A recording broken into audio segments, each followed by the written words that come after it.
उससे पहले 2 मिनट का समय हम लेंगे जिसमें आप लोगों को बता देते हैं कि यदि आप इस समय तैयारी की प्लानिंग कर रहे हैं 2024 और 25 के लिए, तो 23% का फ्लैट डिस्काउंट नए साल के उपलक्ष्य में लाया गया है। इस समय यदि आप सब्सक्रिप्शन की प्लानिंग कर रहे हैं तो आप जुड़ सकते हैं हमारे साथ भारत की सबसे बड़ी एजुकेटर टीम के साथ। अनअकैडमी क्यों? क्योंकि सबसे ज्यादा एजुकेटर की टीम, अनलिमिटेड व्यू, अपनी मर्जी के शिक्षक से पढ़ने का मौका और 23% का फ्लैट डिस्काउंट इस समय आपको उपलब्ध कराया जा रहा है। रिवीजन बैच स्टार्ट होने जा रहे, आरंभ वाला 2024 के लिए बैच स्टार्ट हो रहा है। रिवीजन बैच स्टार्ट हो गए हैं, हमारा भी रिवीजन वाला बैच और फाउंडेशन बैच जल्दी आएगा। और MK लाइव हमारा रिफर कोड है। अनअकैडमी पर किसी भी प्रकार के सब्सक्रिप्शन में आप हमारे रिफर कोड को यूज कर सकते हैं। MK लाइव कोई भी UPSC, SSC, IIT, मेडिकल, सब जगह पर इस सब्सक्रिप्शन के माध्यम से आप 10% डिस्काउंट प्राप्त कर सकते हैं। आइए शुरुआत कर रहे हैं कि हमेशा मोटिवेट कैसे रहे। तो मैं इसमें कुछ एक्सपेरिमेंट नहीं बता रहा हूं, इसमें मैंने जो अपने लिए यूज किया है वही सारी बातें मैं इसमें बताने जा रहा हूं। सबसे पहला देखो, डीमोटिवेशन कहां से आ रहा है। सबसे बड़ा सवाल है कि आखिर हम डीमोटिवेट क्यों हो रहे हैं। तो उसका सबसे बड़ा रीजन है, हम कहेंगे कि मोबाइल। देखो, आपको जितने लोग कनेक्ट होंगे, जितने लोगों से आपका जुड़ाव होगा, जितने लोगों से आपका परिचय होगा, जितने लोगों से आपके संपर्क होंगे, संचार होंगे, उतनी जानकारी आपके पास पहुंचेगी और उतना ही डीमोटिवेशन। क्योंकि समाज में उत्साहित लोग कम हैं, निरुत्साहित लोग ज्यादा हैं। तो आप जितना ज्यादा उनसे संपर्क में रहेंगे उतना डीमोटिवेशन तो रहेगा ही।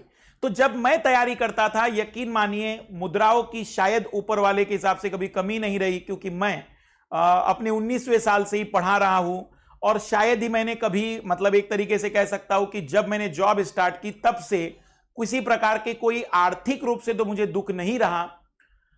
तो सब चाहूं तो मैं मोबाइल, लैपटॉप सब रख सकता था, लेकिन कभी भी मैंने 1000 रुपए और 1200 रुपए से बड़ा वो मोबाइल नहीं रखा जो हम कहेंगे कि केवल कॉलिंग के काम आता था। इसलिए जितना संपर्क कम रहेगा उतना ही आप मोटिवेट ज्यादा रहेंगे, मेरा यह दावा है, क्योंकि मेरा अपना पर्सनल व्यक्तिगत इसमें अनुभव है।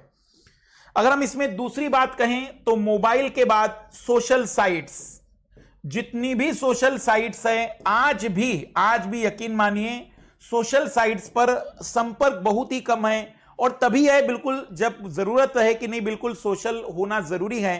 क्योंकि मैं जब आप लोगों को पढ़ा रहा हूं तो मैं सोशल हो ही चुका हूं, मैं अपने दायित्वों का निर्वहन कर रहा हूं। तो सोशल साइट्स बहुत मिनिमम। क्योंकि यकीन मानिए सबसे ज्यादा तकलीफ कब हो रही है हमारे भारतीयों को, खुद के दुख से दुखी नहीं है भारतीय, दूसरों के सुख से ज्यादा दुखी है। और यहां मैं बताऊं कितना दुख है, शॉर्ट टर्म। किसी का देखो, किसी व्यक्ति ने फोटोग्राफ डाला तो सामने वाला जब देख रहा है तो उसको तो लग रहा है कि व्यक्ति अपनी जिंदगी में बहुत खुश है, लेकिन वो फोटोग्राफ तो 1 मिनट का है ना। वो 1 मिनट की खुशी, और हो सकता है वो 23 घंटे बहुत दुखी हो, पर तुम्हें उसने दुखी कर दिया उस फोटोग्राफ के कारण। तो मैं सजेशन देता हूं कि सोशल साइट से कांटेक्ट बहुत न्यूनतम रखिए। ऐसी कोई जानकारी नहीं है जो आपको सामान्य किसी और स्रोत से ना मिल पाए और वो सोशल साइट से मिल जाएगी। ये उन लोगों के लिए होता है जिनके पास कोई टारगेट नहीं है, जिनको लगता है कि अब उनके जीवन में मोक्ष प्राप्ति का समय आ चुका है, जिनकी मृत्यु निकट हो चुकी है, जिन्हें लगता है कि अब उनके जीवन का कोई दूसरा विकल्प या और उनके जीवन का कोई दूसरा उद्देश्य नहीं बच चुका है। ये उन लोगों को छोड़ दीजिए, यकीन मानिए न्यूनतम रहिए सोशल साइट्स पर। और तीसरा, जितना ज्यादा हो सके सामाजिक संबंध भी कम रखिए। बिल्कुल लोगों को स्वार्थी कहने दीजिए। सामाजिक संबंधों का मतलब हुआ अपने परिवार से बात करिए, बाकी कहीं पर नहीं। मित्र की बात है तो बहुत कम मित्र बचे हैं वर्तमान के युग में। आप अगर गिने चुने कहेंगे तो एक आध मित्र आपको लगेगा जो मित्र हैं। तो बहुत ही कम लोगों से संपर्क करिए, सारी बातें शेयर करने वाला कोई एक आध व्यक्ति हो सकता है। मिनिमम रखिए सामाजिक संबंध, क्योंकि जितना दुख वर्तमान में तुम्हारे जीवन में सामाजिक संबंधों से आ रहा है ना, उतना दुख कोई भी उत्पन्न नहीं कर सकता। और मेरा तो मानना होता है कि इस मानव जीवन में सबसे बड़े उसके दुखों का कारण वो स्वयं है। और उसके स्वयं के लिए जिम्मेदार है, उससे जुड़े हुए ये सारी बातें। तो अगर एक सिंपल सी मैं बात कहूं कि हमेशा मोटिवेट रहने के लिए इन 3 चीजों को हटाइए, अब क्या करें उसे ध्यान देते हैं। कभी कभी हम खुद से भी दुखी हो जाते हैं कि हमारा जो परिणाम है वो अच्छा नहीं आ रहा है। कई बार छोटी छोटी एग्जामों में फेल होने से डर लगता है। जैसे हम कहेंगे कि हमारा मेडिकल की जब तैयारी थी तो लगातार 3 वर्षों तक हम केवल तैयारी करते रहे और फेल होते गए, तो बहुत दुख रहा, बहुत दुख रहा। तो कई बार जब डिमोटिवेशन होता था तो हम क्या करते थे कि सबसे पहला तो कमरा, हम जिस कमरे में पढ़ रहे होते हैं, जहां पर भी पढ़ रहे होते हैं, बिल्कुल पॉजिटिव एनवायरनमेंट के लिए जितनी हवाबाजी हो सकती ना, बहुत बड़ी बड़ी बातें कि जितना ज्यादा दुख होगा सफलता उतनी बड़ी होगी, लिखते चलो, बहुत असर डालती है ये। जितना ज्यादा मोटिवेशन लाना चाहते हो कमरे को भर दो। जैसे कि आप कह सकते हैं कि स्वामी विवेकानंद जी ने कहा है कि स्ट्रगल ही जीवन है, और जहां पर स्ट्रगल खत्म वहां मान लीजिए कि मृत्यु है। या फिर हम कह सकते हैं कि कलाम साहब की बहुत सारी बातें आप उसमें लिख सकते हैं, या मैं कहूं कि भर दीजिए कमरे को जितने ज्यादा स्लोगन से, पॉजिटिव, सब कुछ पॉजिटिव। 5-10 स्लोगन लगभग दीवारों पर लगे होने चाहिए, ताकि किसी भी समय जब नकारात्मकता दिमाग में आए तो उन स्लोगनों को पढ़कर मस्तिष्क में उन नकारात्मकताओं से लड़ने की ताकत तो विकसित हो जाए। तो पहला उपाय मैं जो करता था हमेशा मोटिवेट रहने के लिए, कि हमारे कमरे में हमेशा ही जितना पॉजिटिव हो सकता है वो इन्वायरमेंट रहे। पॉजिटिव इन्वायरमेंट बहुत जरूरी होता है कई बार नकारात्मक ताकतों से लड़ने के लिए। तो अपने कमरे को पॉजिटिव बनाइए, बहुत सारी चीजें अच्छी रखिए और लिखते चलिए बार बार कि जितना मैं स्ट्रगल करूंगा मुझे उम्मीद नहीं, गारंटी है कि मैं उतना ही ज्यादा सफल होऊंगा। फिर अपनी मर्जी से कुछ लिखते चले जाइए कि देखेंगे अगर सफल हुए तो बहुत बढ़िया है, नहीं सफल हुए तो अंतिम परिणाम मृत्यु तो सबकी ही है, हमारी भी होगी, क्योंकि अंतिम और क्या हो सकता है, इससे बड़ा तो कुछ परिणाम नहीं है इस पृथ्वी पर, मृत्यु से बड़ा कोई परिणाम नहीं है। तो अंतिम परिणाम की कल्पना कर लेते कि क्या होगा, और मर जाएंगे और क्या हो सकता है, बस इससे ज्यादा नहीं हो सकता है, अंतिम है ये। इसलिए आदत डालिए। दूसरा जो दूसरा उपाय है लोगों से अलग होने के बाद, अपने कमरे का इन्वायरमेंट पॉजिटिव रखने के लिए स्लोगन वाली जो चीजें हैं वो चिपकाइए। अगर खरीद नहीं सकते तो कागजों से लिखकर चिपका दीजिए। दूसरा कविताएं बहुत अच्छी होती है। आज के जमाने में भी बहुत सारी ऐसी कविताएं, बहुत सारी ऐसे वीर रस से भरी हुई पोएम्स होते हैं। जैसे कि हम कहेंगे कि लहरों से डरकर नौका पार नहीं होती, बहुत अच्छा पोयम है जिसे आप बार बार दोहरा सकते हैं, बहुत अच्छी एनर्जी देती हैं। या फिर मैंने आपको एक क्लास में एक पोयम दी थी कि कब तक मुझको रोकोगे, उसे आप देख सकते हैं। या सफर में धूप तो होगी, चल सको तो चलो, जो निज़ा फाजली जी की कविता है उसे भी आप देख सकते हैं। मैं बार बार सजेशन देता हूं कि 5-6 कविताएं हमेशा तैयार रखो। निज़ा फाजली जी की कविता है उसे भी आप देख सकते हैं।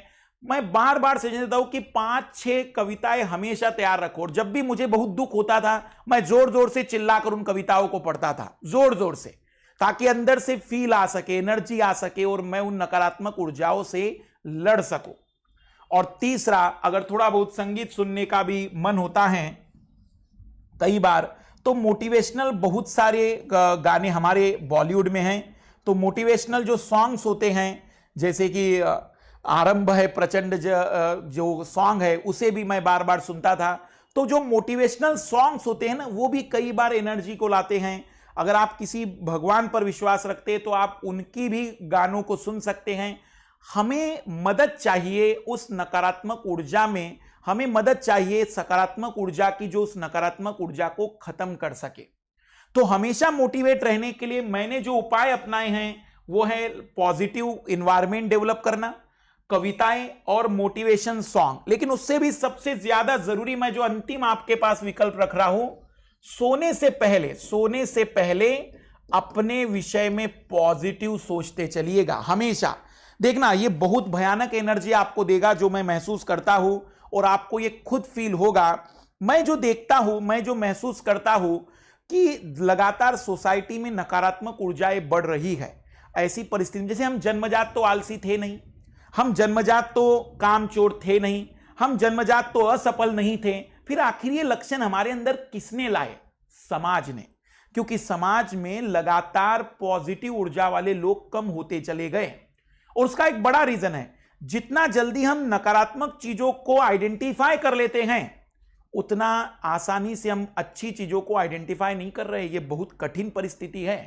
जैसे अभी मेरी 2 दिन क्लास नहीं रही तो कई बच्चों ने कई सारे कमेंट्स किए, लेकिन जो मेरी 60 दिन तक क्लास रही उस पर उतना ज्यादा लोगों का ध्यान नहीं। निश्चित ही कुछ बच्चों ने बहुत अच्छा अप्रिशिएट किया है, लेकिन फिर भी जिस तरीके से वो एक परिवर्तन आना चाहिए था, हम जितने आसानी से नेगेटिव चीजों को आइडेंटिफाई कर रहे हैं ना, उतनी आसानी से पॉजिटिव आइडेंटिफाई नहीं हो रहा है। ये एक तरीके से मेरे हिसाब से पतन की स्थिति आ चुकी है। इसलिए आपके अंदर पॉजिटिव एनर्जी के डेवलपमेंट के लिए शायद अब लोग ना मिले, तो आप अपनी पॉजिटिव एनर्जी खुद डेवलप कराइए।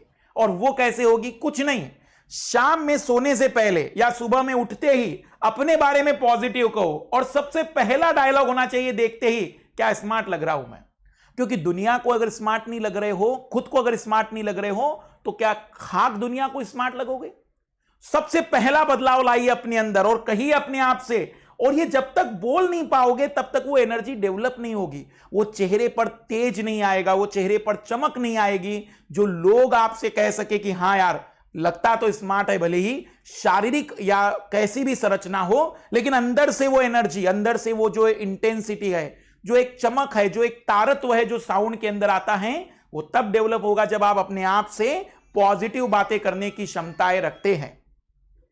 एक सिंपल सी बात मैं कहूं तो प्रतिदिन प्रतिदिन प्रतिदिन देखना, शुरुआत में कठिनाई होगी, लेकिन इस फार्मूले को अपनाना, मैं दावा कर रहा हूं 15 दिन के अंदर अगर परिणाम न मिले तो सीधा क्लेम कर दिया करिए कि मधुकर सर बहुत ही खराब इंसान है। सीधा बोल दिया करिए। मैं बता रहा हूं कि केवल 15 दिन तक एटलीस्ट 2 मिनट, शुरुआत में ज्यादा नहीं तारीफ हो पाती है, कठिन होता है, पर एटलीस्ट 2 मिनट तारीफ करनी है। कैसे? मैं बहुत ईमानदार हूं, मैं ऑनेस्टली सारे काम करता हूं, मैं मेहनती भी हूं, मैंने आज तक सारे काम बहुत मेहनत से पूरे किए हैं, और मैं सबका ध्यान भी रखता हूं, मैं समाज के लिए एक बेहतर विकल्प हो सकता हूं, और मुझे बहुत काम करने हैं, क्योंकि इस पृथ्वी पर मुझी को बहुत सारे काम करने के लिए भेजा गया है, क्योंकि बाकी लोगों से शायद काम न हो, इसलिए मुझे बदलाव लाना है, मुझे बेहतर करना है। और मैंने अपने जीवन में आज तक हर बार ईमानदारी से काम किए हैं, सबका ध्यान रखा है, मैं सभी पर बेहतर काम करूंगा, मैं अपनी मेहनत को और डबल करने का प्रयास कर रहा हूं, लगातार करते चलूंगा, मैं परिणाम लाने की बात कर रहा हूं, मैं सब कुछ बेहतर से बेहतर करना चाहता हूं, इस समाज को, इस देश को, इस समस्त इस पृथ्वी को एक ऐसे वातावरण में ले जाना चाहता हूं जहां पर सारे लोग केवल मदद करने के लिए आगे बढ़ सके। एक सिंपल सी बात कहें तो हम कह सकते हैं कि शुरुआत में तकलीफ होगी, क्योंकि अपने बारे में तारीफ करना कठिन होता है। मेरी तो प्रैक्टिस है, क्योंकि मैं करते रहता हूं, इसलिए आप शुरुआत में 2 मिनट बताते चलिए, बहुत अच्छा कर रहे हो तो बढ़िया है, और अप्रिशिएट करो खुद को। छोटा छोटा काम होता है, जैसे मान लो आपने ओशनोग्राफी हमसे पढ़ा, आपने पूरे नोट्स बना दिए, तो तारीफ करो, आज ओशनोग्राफी हमने पूरा कर लिया है, आज हमने अपने से पूरा पहला वादा कंप्लीट कर दिया है। तारीफ करने की आदत डालो खुद की, सबके सामने नहीं, अकेले में। जब आप अकेले में आप खुद की तारीफ करते हो तो इसे कहते हैं आत्मविश्वास, और जब आप सबके सामने अपनी तारीफ करते हो तो इसे कहते हैं ओवर कॉन्फिडेंस, और यह नकारात्मक हो सकता है। इसलिए खुद की तारीफ करो, खुद को नेगेटिव में मत डाला करो। बार बार क्या होता है, जैसे कि कई सारे लाल लाली कहते रहते हैं कि सर मेरा तो पढ़ने में मन नहीं लग रहा है, मुझे लग रहा है कि मैं नहीं निकाल पाऊंगा। ये जो शब्द तुम लगातार प्रोड्यूस कर रहे हो, ये तुम्हारे चारों तरफ नेगेटिव एनर्जी को क्रिएट कर रहे हैं। बदलाव लाओ अपने अंदर, और ये सोचो कि तुम्हारे पास ऐसी कौन सी कमी है जिसके कारण तुम्हें लगता है कि तुम बाकी लोगों से बेहतर नहीं हो। ऐसी कौन सी बात है जो तुम्हारे अंदर नहीं है? सब कुछ है, सब कुछ है, बस तुम उसे पहचान लो, उसे देख लो। बहुत आसान है। और यूपीएससी के बारे में तो सोचा करो, बहुत घटिया एग्जाम है, इजी है, अभी निकाल देंगे। मेरे लाल लाली यूपीएससी को ही बहुत बड़ा कर देते, बहुत बड़ी एग्जाम है, बहुत कठिन है। तो फिर अपने आप को चींटी बना दो और उसको बनने दो पहाड़। खुद बनो, खुद परिवर्तन लाओ, और बार बार चिल्लाओ बहुत घटिया एग्जाम है, अभी तो निकाल देंगे, इजी है, बहुत ही सिंपल एग्जाम है, कभी भी हम इसको क्वालिफाई कर सकते हैं। बस थोड़ा सा डेडिकेशन करना है, थोड़ी सी मेहनत करनी है, करेंगे हम बिल्कुल। तो अपने आप को बड़ा करिए। अपने आप को बड़ा करने का मतलब मानसिक रूप से बड़ा करिए। शारीरिक बड़ापन कितना भी हो जाए, यदि मानसिक बड़प्पन नहीं आया है तो समस्याएं बढ़ेगी। और कोशिश करिए, अंतिम जो मैं कहता हूं, माफ करने की आदत, जो 5वां होता है, शरीर को और मानसिक तनाव कम देने हैं तो माफ करना। माफ करना मतलब किसी ने कोई तकलीफ दी, ज्यादा मत सोचो ना, क्यों सोच रहे हो ज्यादा? जितना ज्यादा सोचोगे तुम्हें तकलीफ बढ़ रही है ना। जैसे मैं जब यूपीएससी की तैयारी कर रहा हूं, मैं जब प्रतिस्पर्धा परीक्षाओं की तैयारी कर रहा हूं, तो लोग कुछ भी बोलकर चले गए, माफ किया मैंने, ऐसा अंदर से कह दिया कि जाओ आज तुम्हें क्षमा करते हैं। अंदर से फील आता है कि चलो भाई माफ कर दिया, अब अपने काम पर लग जाते हैं। तुम्हारे अंदर पॉजिटिव एनर्जी बढ़ती चली जाएगी, तुम्हारा तनाव कम होता चला जाएगा, क्योंकि किसी ने कुछ कहा, फिर तुमने कहा कि मैं सिलेक्शन होकर बदला निकालूंगा। इतना टाइम नहीं अपने पास है, कोई सिलेक्शन लेकर बदला निकालने जैसी छोटी सी घटना के लिए काम नहीं कर रहे हैं। तो माफ करने की आदत डालो। हाँ चलो माफ किया, और अंदर से कहा करो क्षमा करते आज उन्हें। क्षमा करना मतलब तुम बहुत बड़े व्यक्ति बन चुके हो। इसलिए जब भी कोई अड़ोस पड़ोस के लोग, कई बार जैसे मेरे पास भी मैसेज आते हैं कि परिवार के लोग भी विरोध कर रहे हैं, करने दो, माफ करते चलो, और तुम अपना काम चलने दो, पढ़ते रहो, लोगों को कुछ भी कहने दो, परिवार के लोगों को कुछ भी कहने दो, माफ करते चलो। तुम बड़े होते चले जा रहे हो और बहुत जल्द ही तुम परिणाम की ओर भी आगे बढ़ने वाले हो। जितना विरोध करोगे दुख उतने बढ़ेंगे, समस्याएं उतनी बढ़ेगी, और जितना ज्यादा माफ करते चलोगे तुम फील करोगे कि तुम्हारा जीवन सरल होता जा रहा है, आसान होता चला जा रहा है। लोगों को समझने दो कि तुम कमजोर होते जा रहे हो, लेकिन तुम वास्तव में शक्तिशाली बनते चले जा रहे हो। इतने ज्यादा शक्तिशाली बन रहे हो कि जिन लोगों से की औकात थी तुम्हें कभी बोलने की, वो आज तुम्हारे सामने बोल नहीं सकते हैं।